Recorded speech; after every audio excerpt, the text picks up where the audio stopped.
Yeah, I woke up, I texted them, I was like, yo, it's over, and I just blocked them on everything, blocked their number, blocked them on all of my social media accounts, blocked them on everything. Then they came to my house, started like banging on my front door, hitting my front door. That's what you get. Welcome to Too Much. Our podcast about, well, whatever. From issues of the world to topics of lesser grandeur. We've got you covered with a little bit too much to say about everything. So let's start the show. It doesn't matter how many times you break up with me, it's not over until I say it's over. And I will show up to your house, and your parents' house, and everyone's house until you take me back. Michael. Oh, Lord, so extra. And I am the secret fourth member of the Frock Destroyers, Cody. They're over. They're lame now. They're not even popular. They're actually headlining Dragfest. No, they're not. Oh, the UK King Dolls are. Or the United King Dolls. Todd Doesn't matter, they just put out an album. Did they?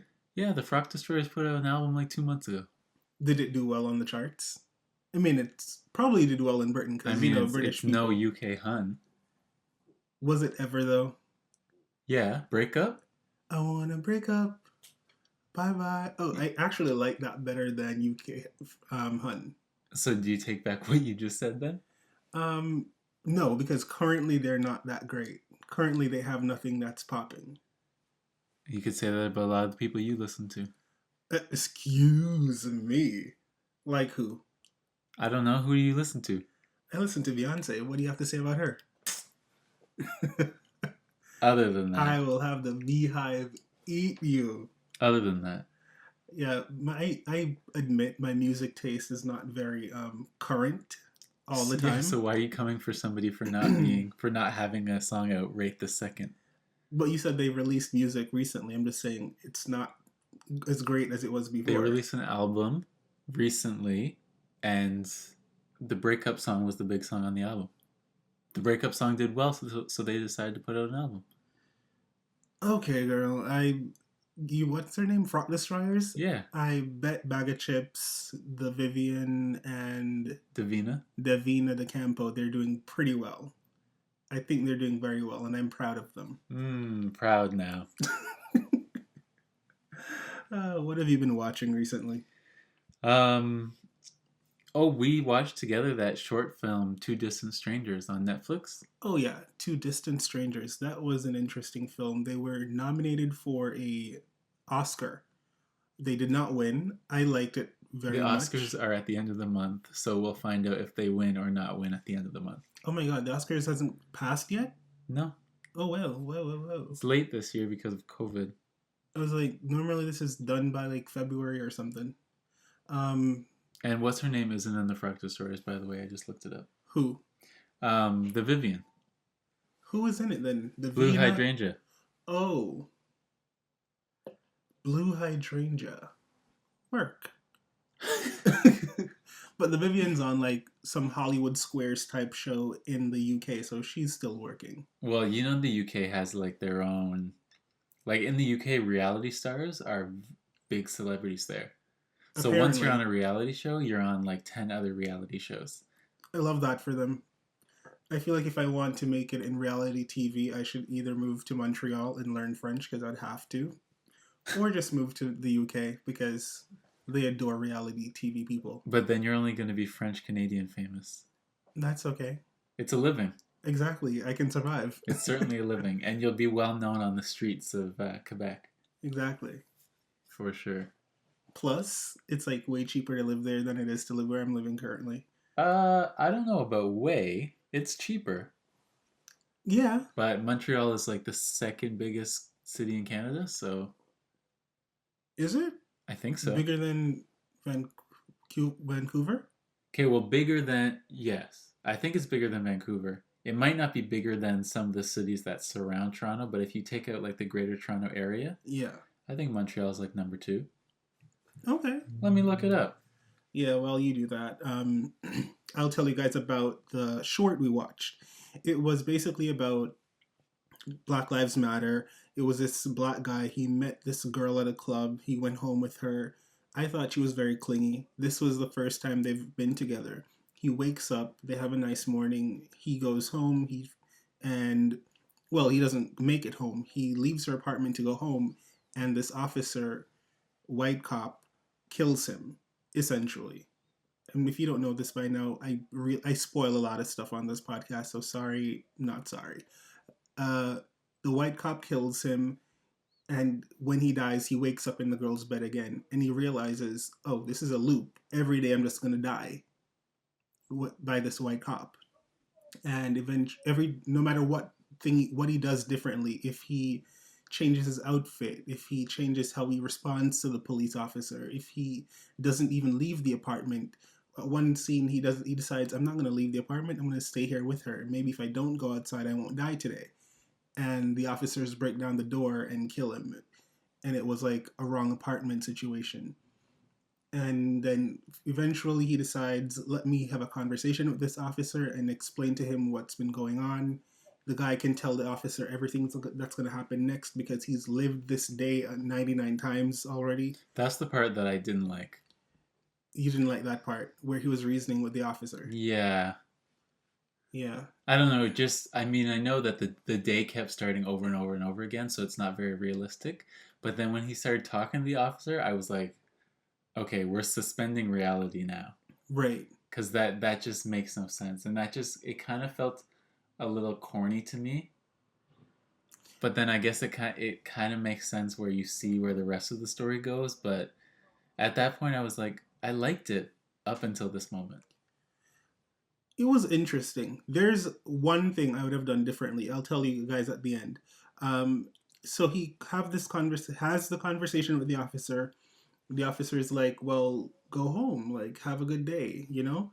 And he turns a corner and some other officers kill him because it's a mistaken identity thing, and he dies again. He comes back the next day and he tells the officer, I still died even when you let me go.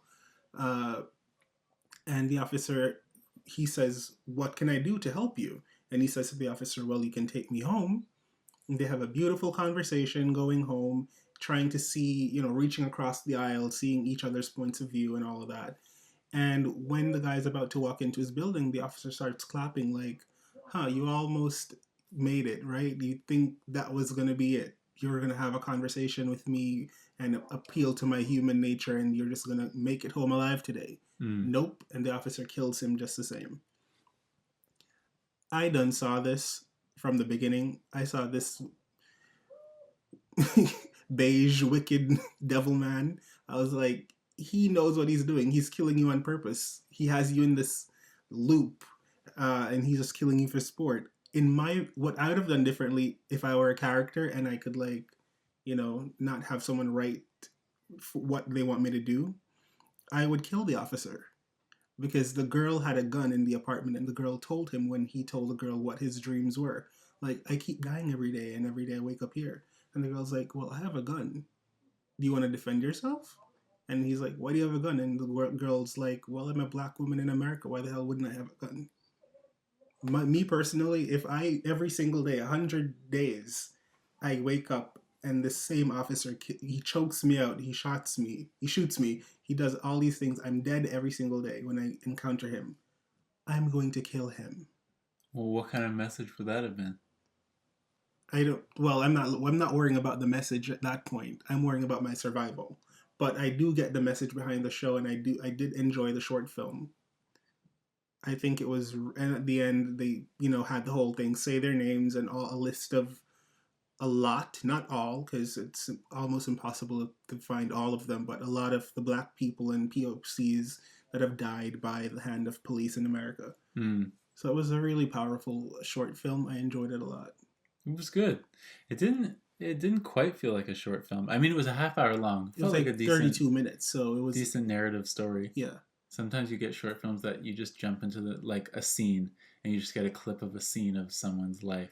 And that's what I enjoyed about it. It's like 32 minutes, I think, is just, it's pretty good for a short film because it gives me an opportunity to grow with the character and to learn from. Yeah, there was an arc. Yeah.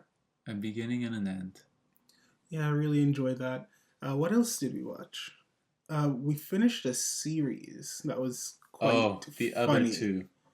I love it. Was it a Canadian film? It felt like it. The series? Yeah, the series, sorry. It's called The Other Two. It's on It was on Comedy Central. Comedy Central. Yeah. I remember watching it a long time ago, but I never finished the entire thing. I think I watched 2 episodes and got bored of it, but I'm glad I finished it the other day. It was real funny.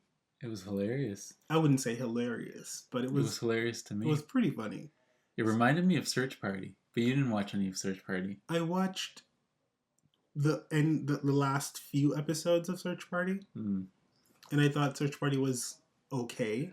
It's just kind of those people who are like terrible and don't really have their lives figured out. Like they're Yeah. not great people. And there are But a lot of those people in the world. Basically, the premise of the show is that there's 3 siblings. The youngest sibling is like 14 years old, and he kind of turns into Justin Bieber overnight. Like gets this viral hit song, blows up, biggest pop star in the world. And then the other 2 siblings who are like in their 30s or like Yeah. late 20s, Like early 30s. who don't have anything figured out. One's a struggling actor. One was a dancer 10 years ago, but now works as like a real estate person, but got fired because they were homeless. So it just follows like the mishappenings of their lives as their brother reaches like superstardom in an industry that they wanted to succeed in.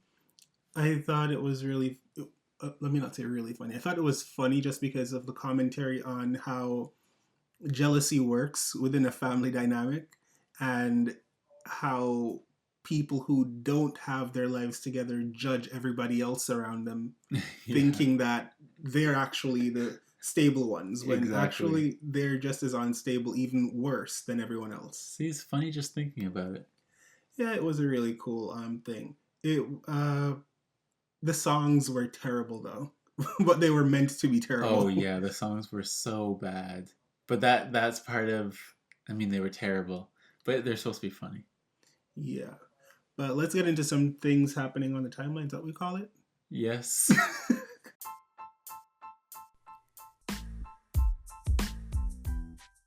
So this story is a little funny to me, and let me get your take on it. Gabrielle Union and Dwayne Wade's kids told her to quit acting because, quote unquote, dad is rich.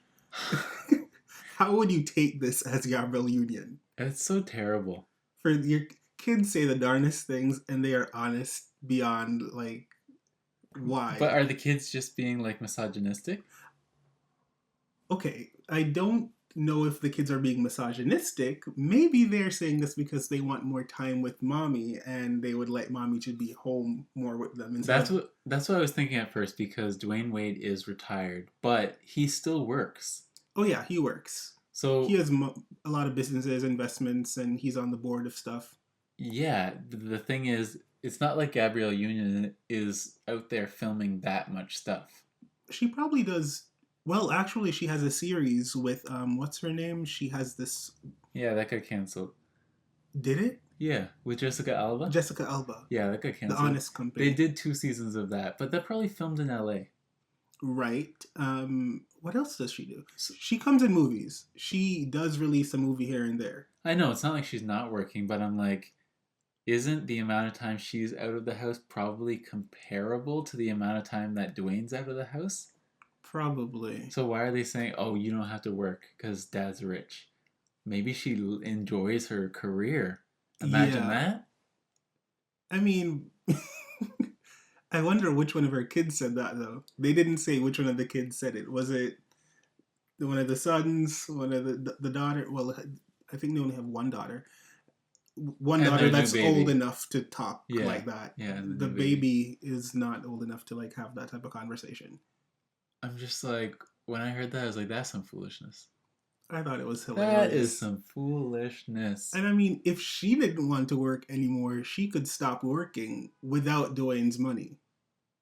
I don't know about that. Well, if she lived a modest life, she could, definitely. She's a millionaire. It's not like she has hundreds of thousands of dollars. She has millions. Look up her net worth. Hey Siri, let's see. What's Jessica... Oh God, not Jessica Alba. You need to Oh God. What's Gabrielle Union's net worth? And she's loading. $20 million. Oh, that's a lot. Yeah. What did you think her net worth was? I don't know what I thought it was, but I read her book. I read her book, and she was talking about how she's not as rich as people think you are, because Of but all, obviously she wrote the book a few years ago, and it was about her earlier life. But it's like, when you're a black actress, you're not making the same amount of money as other people. So you might see her in a movie, you might see her lead a movie. That doesn't mean that she was paid 1 million, 2 million for that movie. definitely understand that. I remember I was doing research once. I don't know what for, maybe just my own curiosity, but I was researching a lot of the net worths of black actresses like Jessica Alba, Why do you Regina. keep saying Jessica Alba? Oh my god. She's not Jessica a Alba black is woman. not black. I know that she's Latinx, and it's because I was talking about them being on that show For a together. split second. And yet it's stuck in my head. Gabrielle Union, Regina Hall, all these black actresses that we've come to know their faces, Yeah. Taraji P. Henson, all of that. And this was like a few years ago I was doing this. It was very shocking to see that none of them had probably over 40 million. I think, and I'm being generous when I say 40 million, I don't think any of them had that much money at that time. And the movies they've been in spanned from like late 90s up to the 2010s, and they've been very consistent. Like if you look at their IMDb pages, they've been acting like they put out at least one project per year, Yeah. and yet they had no, enormous amount of wealth to show. And then I looked at Kristen Stewart at the time, and what's Catching Fire, Jennifer Lawrence. Jennifer Lawrence at the time, and they were being paid like 20 million Yeah. per movie. Yeah. And I was like, whoa, I guess you just need to be White. yeah, and lucky to land a freaking huge Not even. trilogy or something. You can get paid a lot for a regular movie. Yeah. It was very hard to digest when I saw those numbers. Wasn't Taraji the one who said Tyler Perry was the first person to pay her like $500,000 for a movie? Yeah. Yeah. And she was in Benjamin Button. Yeah. That's an Oscar nominated film. I think she's spoken about that film and how she was paid like nothing. Yeah. Yeah. She's been in so many iconic films. She was, before Tyler Perry started paying her, she was in Karate Kid with Will Smith's kid. Not even Will Smith was willing to pay her a decent check. And that's just sad to me. Sometimes when you have black people at the helm and then their production company doing things, you'd think maybe they'll pay the actors a little more. But when I look at Will and Jada and their production company, they produced this show. I used to love it back in the day. It had All of Us. It was called All of Us. Have you watched it? I've heard of it. It has, what's her face? Essence Atkins? Essence Atkins? Who's that? The girl from Smart Guy. No, she wasn't in this. The other one, Kayla Pratt? No. All of Us had that guy that was married to that lady who says, I'm still here. Oh. I cannot remember anyone's name. Oh my goodness. If you're listening to this, you know who I'm talking about. Tanisha, not Tanisha Arnold, but the other one. Dwayne Martin and Lisa Ray McCoy. Yes. Jesus, have mercy on my memory. I need to drink fish oil or something. But yes, it had those two black actors in it. And when the show ended, I realized that Dwayne didn't really have much money and his wife didn't have money. And I'm like, you were on this show for all these years. And Tanisha, is it Tanisha or Tamisha? His wife. Tanisha. I think. Tanisha Arnold? No, not Tanisha Arnold. The friend, they always host the Soul Trains together. Tanisha Arnold is from Everybody Hates Chris. So the friend's name is Tisha Campbell. Tisha Campbell. Jesus. Get it together. But all these people, even looking at it from that perspective, they've been on Martin for years. They've been on all these shows, and they're broke. Right. They have no money. Yeah. So it's not just when you are a black actor working for a white production company and white people that you're not being paid. You're not being paid by your own people. But it's about the budget. I guess. That's the problem. They think that the black show or movie isn't going to do well, so they give it a small budget. The more you pay your actors, the less budget you have to actually make the movie or the TV show, right? Yeah.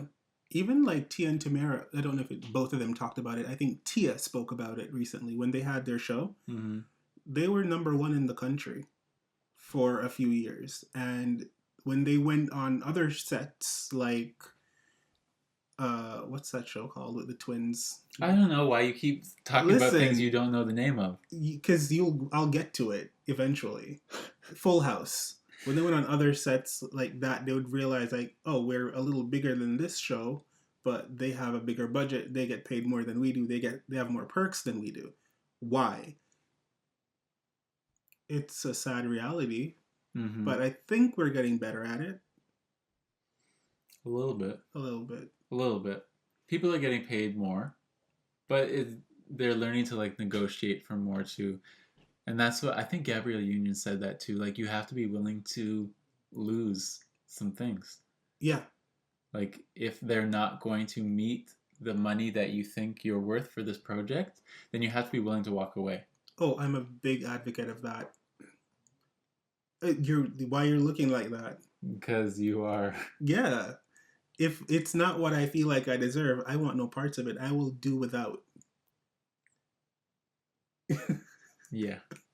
What's your story? What's my story? Oh, I think I told you about this the other day. Harrison Ford is going to be in a new Indiana Jones movie.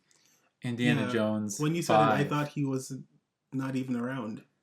He's still alive and kicking. I looked it up. The man is 78 years old. That's not that old. It's not that old, but 78 looks different on different people. Oh, does it look like 90 on him? Sometimes I feel like it does. Yeah, look like 90 on him. Well, I can't say I'm definitely going to watch it. When I was younger, I did love the Indiana Jones films. Now I don't really think about it. The first Indiana Jones came out in 1981. And he's been acting in all of them since. Yeah. Good for him.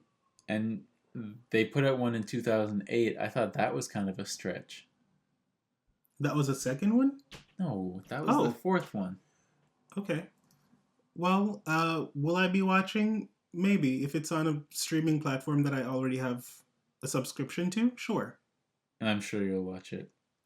Yeah, like I'm not going to the theaters or downloading Paramount or something for it, but if they put it on Netflix, hell yeah. I think that's wild that they keep digging up these old franchises. If it's good, it's good. And a lot of the newer stuff just aren't cutting it, unfortunately. Like, people are, I don't know if they have creativity blocks going on or something, but what they're coming out with now, it's just not that great. And that's why there's so many reboots. People are stuck on the good stuff. I don't know. I don't even watch action movies. But speaking of old men, one of them just died.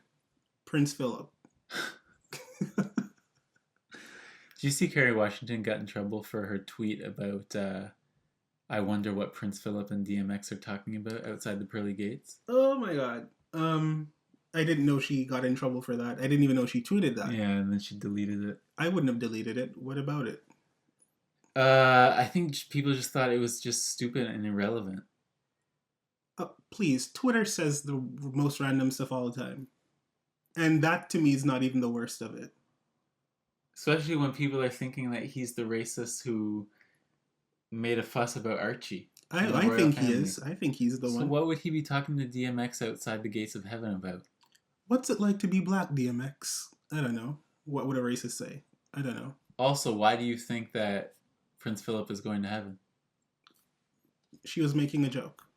She wasn't making a joke. She was like, what a sad day. I wonder what they're outside the pearly gates thinking about. Does anyone else wonder? Was this a tweet or did she say this? Because you're giving me like it was a tweet. Context. I'm trying to give you what the context from the words she used were like. Okay, she said she wrote No, but you're putting that on. But she insinuating something different. But she did ask, does anyone else wonder? Is anyone else wondering what they're outside the pearly gates thinking about? All right, Kerry Washington. I hope they don't cancel you. Even though I don't believe in cancel culture. She was trending on Twitter that day. I barely use Twitter. It's where all the good stuff goes down. I just can't. It's sometimes too negative, and everyone wants to be a comedian. Everyone wants to be funny, so they just say some really wild shit, and I'm like, what's that for? Well, I mean, you can follow who you want to follow. No, but it's not about. It's not always about people I follow. That's the thing. So I don't need you to tell me who I can follow and who I can't follow. I follow whoever I want to. But who I do follow sometimes, like you, will like some random stuff and it comes on my timeline. So then you're supposed to unfollow me if you don't like it. Work. You curate your own timeline. As soon as we're done with this podcast and my phone is free, unfollowed. Well, DMX passed away as well. Rest in peace. He was on life support for what, like a week?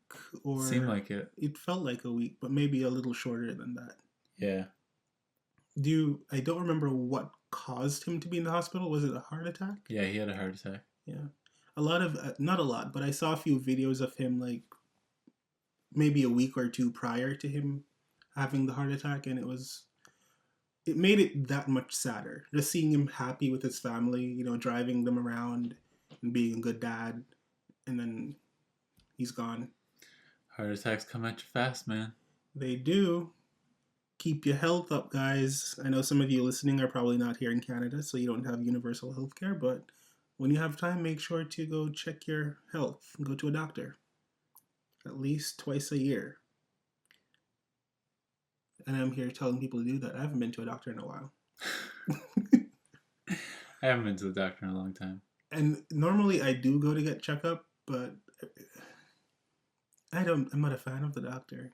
And I'm being honest. Because they're always poking me. And I hate needles. Poking you for what?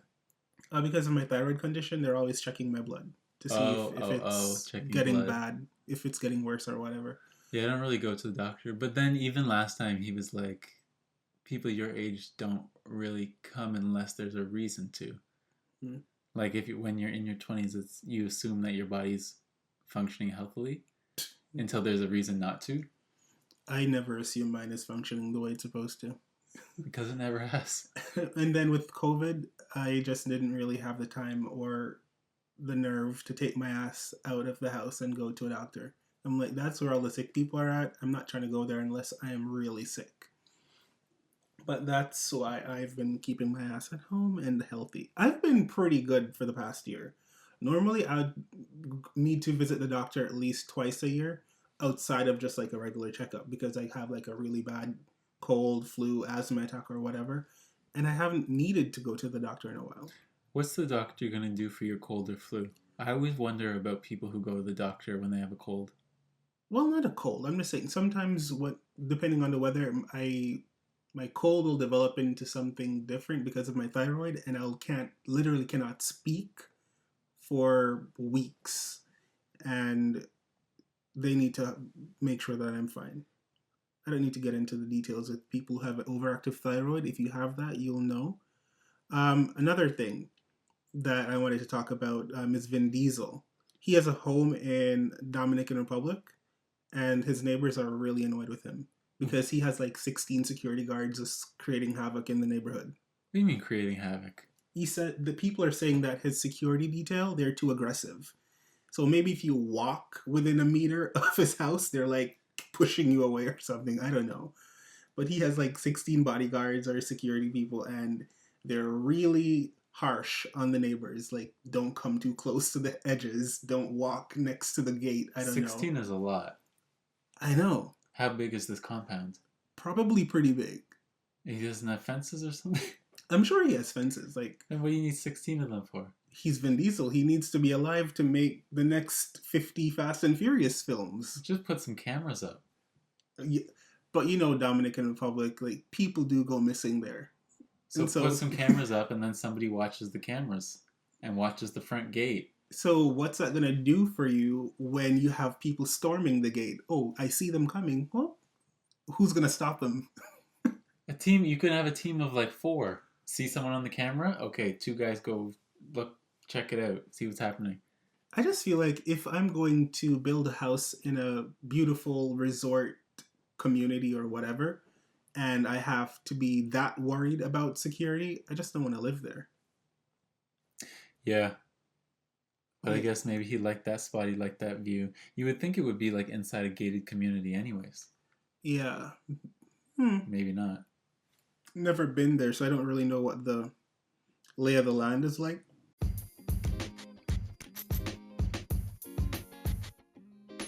So, you guys been listening to the podcast. Thank you. But if the Too Much podcast isn't enough, there's a whole lot more content on Michael's YouTube. Yeah, I post like every single week and I have literally too much going on over there. Hit that subscribe button, hit that like button, and please drop a comment and tell us what you thought or what you'd like to see Michael do next. Bye. Oh, no. Back to the show. Today we're talking about breakups. So, Codester, do you remember or recall your first breakup?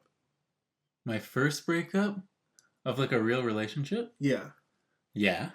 How was that? It was brutal. It was yeah, I broke up over text. That's very bad. It had to be done.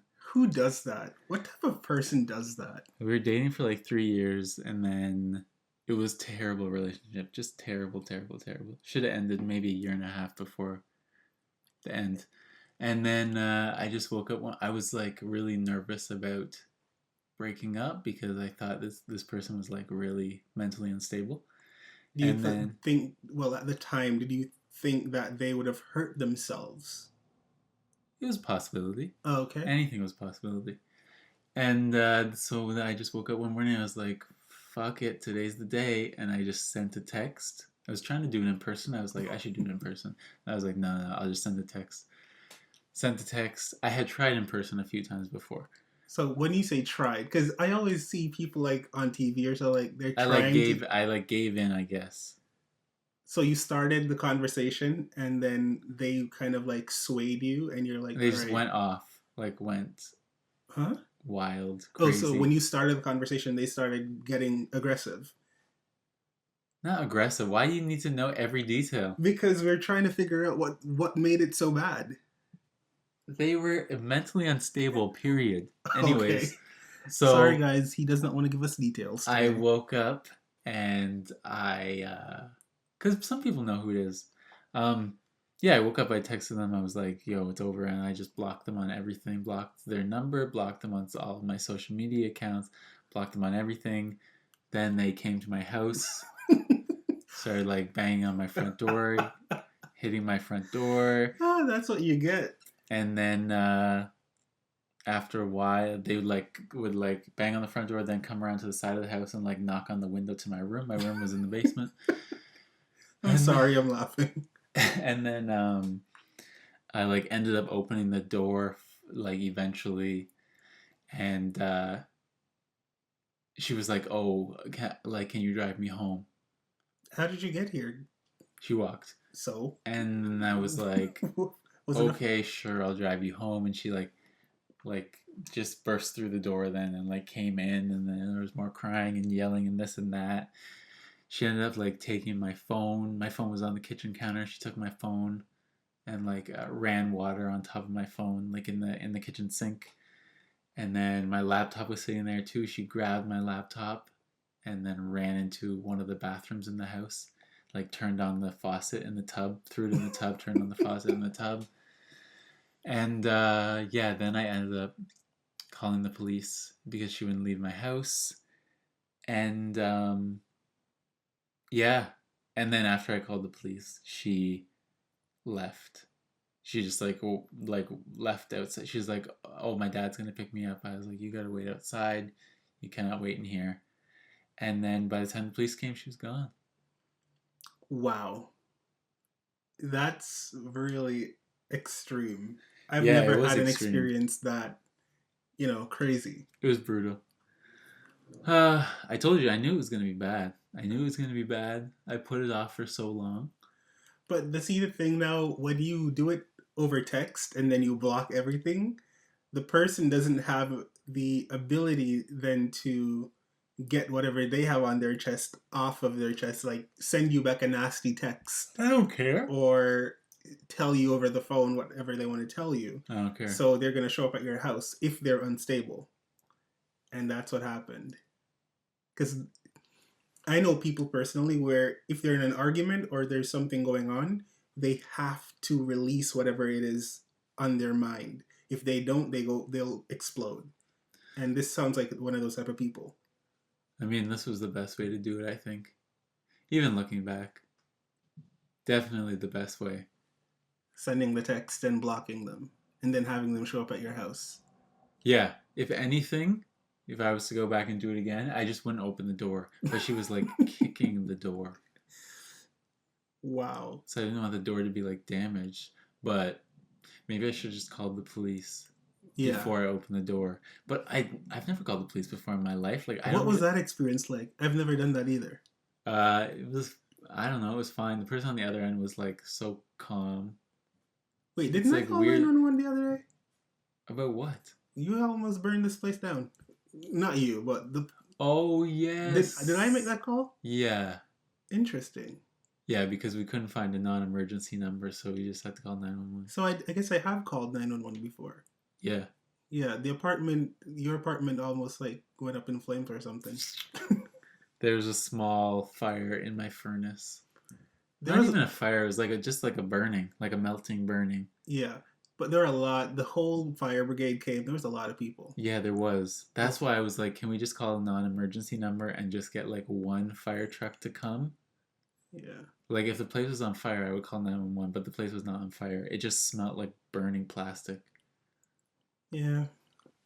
I was like, ugh, this is a lot. I have to get out and like see a bunch of people. Great. Anyways, what was your worst breakup? What was your first breakup, sorry? First real one, I would say it was pretty fine. The person went to school in a different, like not for like ever. They went on like a program for the summer out of the country.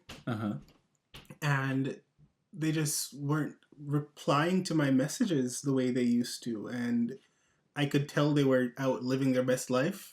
And their friend was there with them, and they kept telling me, "Oh, the internet in the dorms are so bad. I can barely get in contact with anyone. Blah blah blah." But then I was chatting with their friend that was in that same dorm perfectly, all the time. And I'm like, "So where's my person? Like every minute they're on the road, they're out doing something, and they can never respond to anything I send." And they're like, "I don't know, they're out, whatever." I'm like, okay, something's going on. So when I was younger, I was very detached from a lot of things.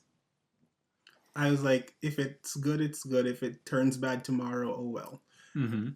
That was how I was back in the day. So I sent a message. No, I'm not. Am I? Maybe. I sent them a message saying, all right, I would wait until you get home, but at this point, you'll probably read this when you get home.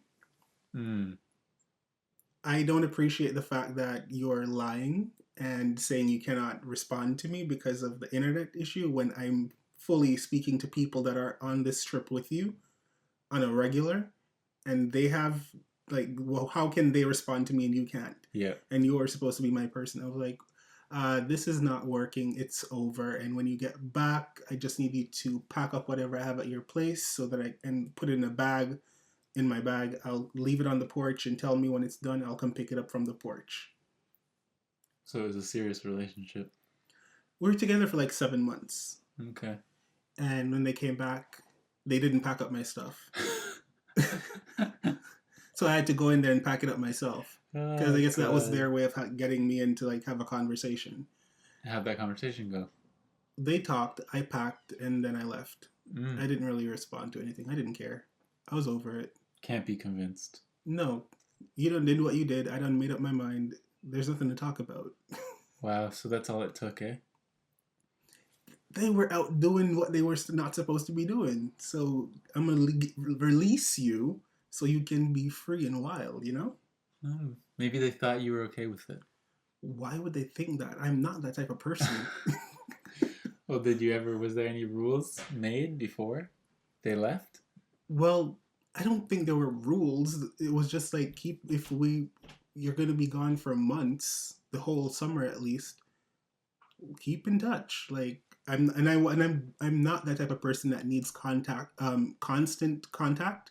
So I wasn't really messaging them every day, and I didn't expect them to message me every day either. But at least once a week, let me know you're cool and Mm-hmm. check in. Mm-hmm. But if that was too much for you, then let's just take everything off your plate. Period. True. What was one of your worst? Well, that one that you told me kind of sounds like the worst, but Yeah, that was for sure the worst. what was your second one like? Can you remember that? My second one was just no, I don't really remember it too much because it was so like dragged out, I guess. Like it wasn't like it just like one definitive moment. Mm. Like the definitive moment I remember is I think I sent her a message about getting like the possibility of getting back together or like down the road or like Oh, so the next time I'm in town, like we should have a conversation because I was living in Toronto at the time, so I had moved away from my so it hometown. became long distance at one point. Yes, it was long distance for like a year, and then we broke up. Okay. And then at one point, and then I remember she responded back, and she's like, "I think it's best that we don't do that, and we just go our separate ways." So that's when I knew it was like over. But then I don't really remember all the stuff in between there. It was like kind of on a break, kind of not on a break, talking about it, not talking about it, not being friends, being friend. Like there's a stretch of a few months where it was just like defining what was going on, I don't do that. and then eventually got to a place where it was like, no, not happening, I can't do all and that. that was over text too. That just seems like a lot of work for me. I mean, when you care about someone, you decide if you want to make it work. No, but break, friends. Are we something? Are we not something? I ain't got time for that. It's either we're something or we're not. It was kind of like we went on a break, and then I don't remember what happened at the end of the break, but then there was a section where it was like one of us. It was like we were broken up, but one of us wanted to stay friends. And Mm-hmm. then there was another point where it was like then it reversed, and it's like the other person I wanted to stay friends, but then she didn't want to stay friends. And then it got to a point where it was like, okay, we're a few months away from the initial like split. Then it was like, do we want to get back together? And then you both decided, or one of you decided no. Yeah, I don't really remember, but it was like we were still long distance at that time. So it was like if we were getting back together, we would have still been long distance, even though that wasn't the only issue. Mm-hmm. But it was like, okay, well, what's really changed because we're still long distance. And then It's easier when it's long distance to kind of separate because, there's so much distance between you already. yeah, and then there was a period where we were like hanging out as friends. She was in town for like a while, so then we were hanging out as friends. But then it was like friends with benefits, and then yeah, it was just like a Very drawn out. yeah a transitioning period, and then eventually it was just like that day forward. I haven't spoken to her since. Wow. The second one I can remember, it was long distance. The person was very insecure in a lot of ways and very paranoid. They were not red flags. Cut them off. Jesus. From the beginning. They were not very secure in their appearance and just themselves as a person. And so because I was, I don't know what, carefree, happy, and just having the time of my life, I'm in college. I would go out with my friends all the time, and I had a social life. Mm-hmm. They really didn't. They were introverted and didn't really have a lot of friends. We were long distance, mind you, like 4 hours away from each other. I would make an effort to go see them as much as possible. They would do the same. But whenever we were not together, they would always be like worried what I'm doing. Oh, you're a socialite. You're always out. Blah, blah, blah. I'm like, I am in my late teens in college living on my own. Do you think I'm going to be cooped up in the house? Yeah. No. Uh, so I got a bit tired of that because it wasn't just that they were insecure, it's that they were very argumentative. So every Mm-hmm. phone call would end up in at least an hour of them screaming at me and like cursing me out, and me being like, Sounds like my first relationship. and me having to get defensive because you know how I am. It's like, if you attack me, my first instinct is to come for your throat. It make you cry. Have I made you cry? I don't think. Many a times. Um, my first instinct is to take care of to protect myself. And so when you think of fight and flight, I'm always fight. And so one day I called them because I was not going to take a 4-hour trip to go tell you this to your face. So Yeah, what a waste. I called them and I was like, listen, this is not healthy and this needs to end. And they were very distraught. And I ended the conversation and they called me like 50 times, literally. And to the point where I just muted it and put it on airplane mode. And I had a friend over that night and they were like, oh my God, your phone is blowing up. My phone was blowing up, my text, and they weren't getting through to me there. They emailed me, they sent me messages on Facebook. This was like 10 years ago. My first ex used to call the store that I worked at in the mall. Like if she couldn't get a hold of me on my cell phone, or if I like started my shift like in the middle of like an argument or something, yeah, she'd like call it, and I would only know it was her because the phone would ring like multiple times, and when anyone else picked up, it would just be silence. And then when I picked up, it'd be like, "What is that?" And I just hang the phone. Oh, they were the worst of times. but the best of times because you live for the drama. No, they were the worst of times. Yeah, I didn't like that breakup because it was just like them just trying to get to me. I'm like, it's over. And I listened when I had the conversation on the phone. I let them say their piece, and I said, "Okay, I hear what you're saying. It's still over." And I thought, okay, there was a good back and forth. It's done. I've made my decision. It needs for both of us to say, let's continue. And I'm saying no. So exactly. What is there left to say? Yeah. You're not going to convince me. And they just wouldn't let it go. I got emails, Facebook messages, tagged. I don't know if you're old enough to know what tagged is, or high five. I got messages on all platforms. It was like, this is too much. Have you ever... But they blocked me and deleted me from everything for like maybe 2 years. Then they just popped up on my LinkedIn one day. They were embarrassed by the whole thing. They just I think they needed time to get me out of their system and to like move on, which I'm fine with. That was another in the whole months of transition. There was like a time where we each had like each other block. It's like, okay, well, I don't even want to see you. I don't block anyone because I don't care. That's well, I mean, I did that in the first relationship, obviously, but now I don't do it. I don't block anyone because things don't really end on bad terms. No, yeah. Have you ever gone to break up with someone and then left not breaking up with them?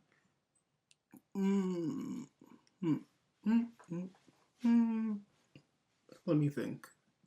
It's like either you changed your mind or in the conversation with them, you guys decided to try. Yes, that has happened. And let me just say, in the time or times that has happened, it just prolonged the inevitable. Oh, you're wicked. And in those times, the reason why it just didn't happen when we initially set out for it to happen is because, there was real love there. Uh-huh. It wasn't just like we're in this weird place still enjoying each other, but if it ends, whatever. It's like I've invested at this point. So we both have strong ties to each other. But when it does end, it hurts more. You think it hurts more? Yeah, because you started out and then you didn't, and then you try to make it work, and then it's like you put so much into it and it still failed. Right. Yeah, okay. I can see that. If you could, what's the best way to break up with someone, in your opinion? I don't know. I think these days, if you haven't been seeing somebody for a long time, it's perfectly acceptable to do it over text. I mean, it's COVID, so if you don't need to go see someone face to Well, I don't face, just why mean not? this year. But I'm just saying these days, people used to be like, oh, that's so insensitive to break up with someone over text.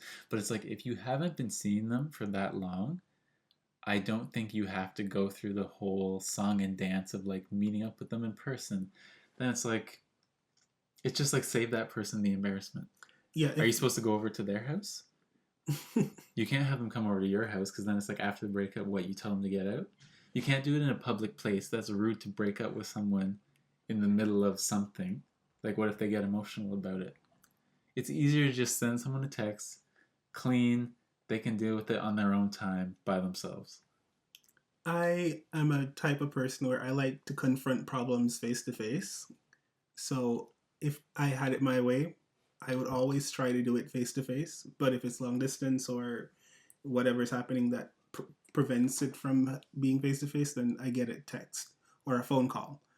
Um, I feel like the best way to do it is in person. If it's like it's been a while that you guys have been dating. If it's been like 3 months, I don't even count that as a relationship, in my opinion. Oh, so you've had lots of relationships. I don't know what you're talking about, um, but it's like a fling, and if the fling ends, it ends. You just stop. You ghost them and you move on, After 3 months, you're gonna ghost someone. or you just be like, Yeah, exactly. Send them a text. no, if I've been talking to you for 3 months, and I realize this is going nowhere fast, and I don't need this in my life, I'm not gonna send you a text like, hey, we should just be like. The next time you be like, let's hang out. I'll be like, cool. I think we should be friends. Or if I don't want you in my life at That's a all, text. or a call, whatever. I don't mind talking to people about it. Or if I don't want you in my life at all, I'd be like, I don't know if we're good for each other as friends or anything. But that's exactly what I said. Breaking up with someone over I text. just don't want to do it over text. I don't even like texting in general. So over a phone call, whatever. If I would do it in face to face still. Like if we went out to have pizza or something, I'd be like, hey, I was thinking the other day, Nah, it's too much. You only need to we meet are up. not that compatible. You only need to meet up with the person if you've been dating them a long time. Because then you talk about, like, why is this breakup happening? Because then I feel like you owe it to the person to give them some closure. Like, what was the reason? If they weren't feeling the same, Mm-hmm. things, like the same signs, the writing on the wall, then I think you owe it to them to be like, I want to break up with you because of this, and this reason. I guess I don't really care. Breakups are just really tough in general if you have feelings involved, and I just don't want to have to go through that again. The next one I have probably is gonna be very awkward because I'm just gonna just disappear. I'll just like not respond to anything. Hmm. Yeah. Interesting. What's interesting about that? Sounds cruel. I hate meeting new people. Like starting a new relationship. It's the worst for me. So when you break up with someone, you're mad at them that they're making you meet somebody new. Yeah. I'm like, screw you for So having me go through this whole dating game again. That's dating. It is a game.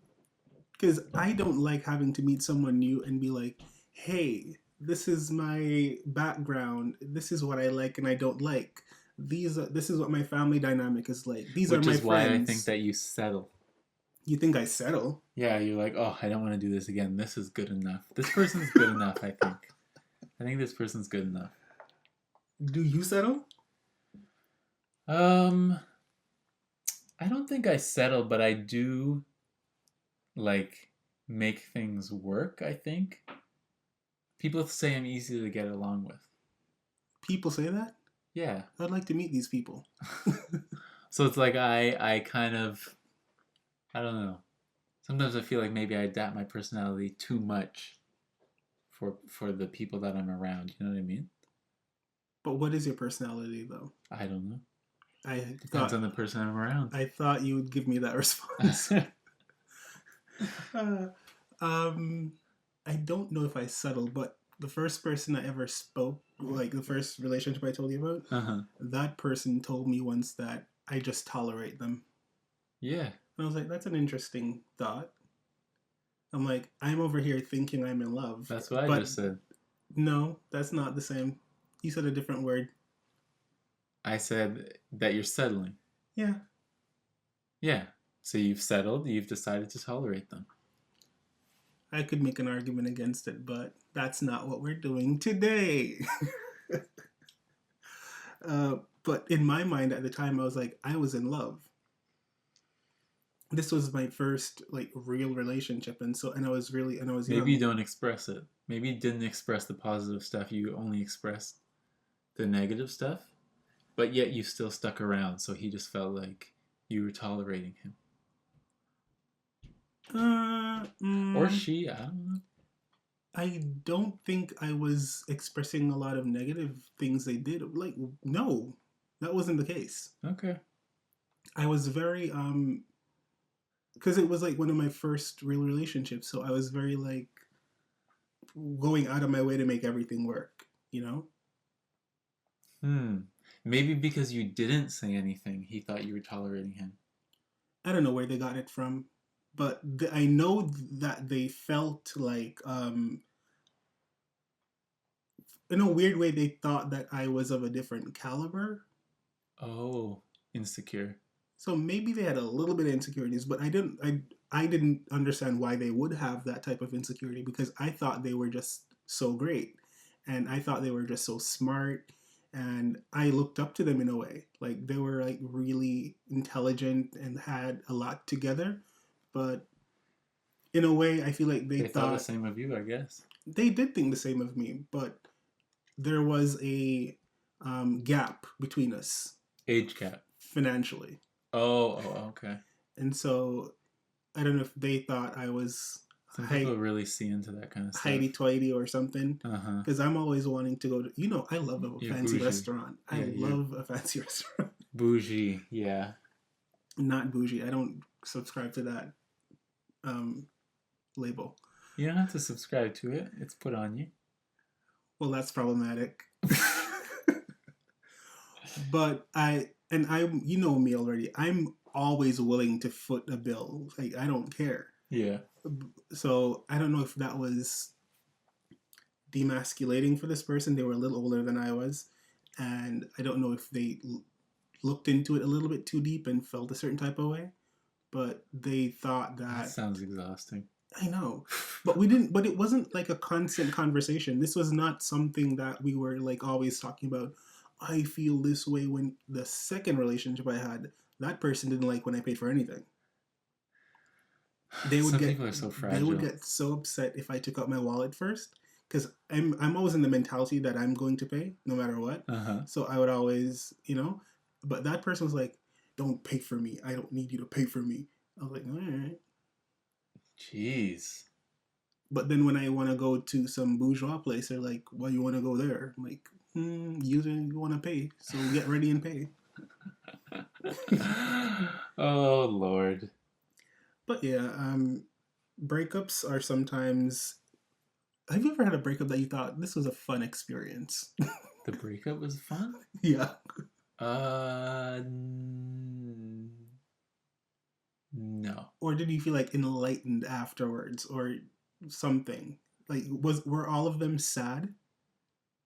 Uh, the first one wasn't sad. The first one, like, when it happened, I was like, okay, my life is starting over. You're happy. I was like mentally, I had already broken up like so many months ago, so Yeah. there was no sadness, like zero sadness. So when the breakup happened, it was just like, I have so much freedom now. I have all this free time in my life. Like I don't have this person. You know what I mean? There was a little bit of like, there's kind of like an emptiness Yeah. because I don't have like that person I talk to all the time. But there was really no sadness. I haven't had. Okay, the second breakup was sad. Other breakups have been sad. No, the other ones were like a lot of them weren't very sad because we remained friends, or they weren't very sad because there wasn't that much. They were like short term and there wasn't that much emotion, and the breakup just went like easy, and we just parted ways, and like no one was mad at each other. I'm friends with pretty much all of my exes except for the first one I mentioned. Hmm. Yeah. And it's not because like I hate the person. I just think they have really bad qualities and I don't need that in my life. So you regret dating them? No, because I did learn a lot from that person. Hmm. However, they do have some bad qualities that I don't want to associate myself with. Yeah. But I do recall most of my breakups in the past to be, not to say they were good, but my recovery time was always pretty good because I Because you had, don't really care.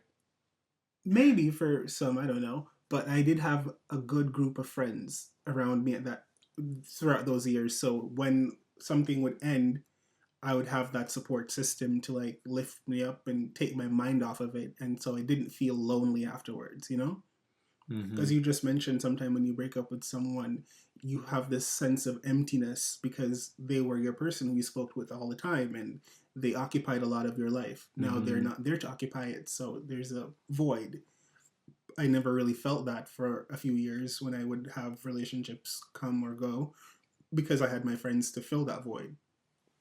My second breakup was extremely sad because I had just moved. Well, I hadn't just moved, kind of. I don't even know why it was sad because it was drawn out for like months. But I had moved to a new city, and then we were together for a year after that. But in that first year, I didn't have my own place. Like I was staying with people I knew and she knew. But then we kind of broke up right around the time that I got my own place. So then after the breakup, it was like I had no friends here, like no nothing. I only had my friends back home, and I was just by myself all the time. Like I would go to work, and I had my coworkers. And then I would come home and be by myself, and then on the weekends be by myself. That And sounds like the life. I lived in my basement, and it was so like dark and cold, and it was a very depressing time. That sounds like And a then I dream for downloaded me. Grinder. Ooh, you were really at rock bottom. Exactly. Anyways, it's time to break up with this podcast episode. All right, guys, thank you so much for listening. Don't forget to like, comment, subscribe wherever you are listening to this on. If you're listening to this on Apple or Spotify, leave a comment. It helps people find us. And share with your friends. Thank you so much. And this was Too Much.